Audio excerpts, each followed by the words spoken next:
वैसे तो बाबा के चमत्कार की कहानियां बहुत सारी है और लाखों भक्त हर साल शिरडी में दर्शन के लिए आते हैं। और उनके भक्तों में से एक मुंबई का एक व्यापारी था। उसी भक्त की कहानी सुनते हैं। मुंबई का एक अमीर व्यापारी था।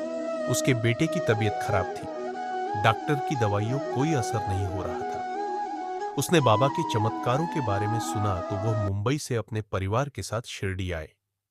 यहां आकर उन्हें विश्वास था कि बाबा उनकी पीड़ा समझेंगे और उनके बेटे को ठीक करेंगे। यही मन में विश्वास और श्रद्धा के साथ वो बाबा के पास पहुंचे। बाबा को प्रणाम किया और अपनी पीड़ा और दुख बाबा को बताया। तब बाबा ने उनके बेटे को अपने पास बुलाया और उसके सिर पर हाथ रखकर उसे अपना आशीर्वाद दिया। बाबा का आशीर्वाद प्राप्त करके उसकी तबीयत में सुधार होने लगा। यह देखकर व्यापारी और उनका परिवार फिर से बाबा से मिलने पहुंचे और बाबा से मिलकर उन सब ने बाबा को धन्यवाद दिया। उसके बाद व्यापारी का बेटा पूरी तरह से ठीक हो गया। उसके बाद व्यापारी ने घर जाने का फैसला किया और घर जाने से पहले वो लोग बाबा से मिलना और उनसे आशीर्वाद लेना चाहते थे। यही सोचकर वो बाबा के पास पहुंचे। बाबा ने उन सबको अपना आशीर्वाद दिया और साथ में व्यापारी को 3 रुपए दिए और कहा, इसके पहले भी मैंने तुम्हें 2 रुपए दिए थे।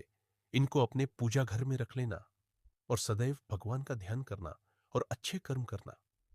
सबने बाबा का आशीर्वाद लिया और बाबा को प्रणाम कर वो सब वहां से चले गए।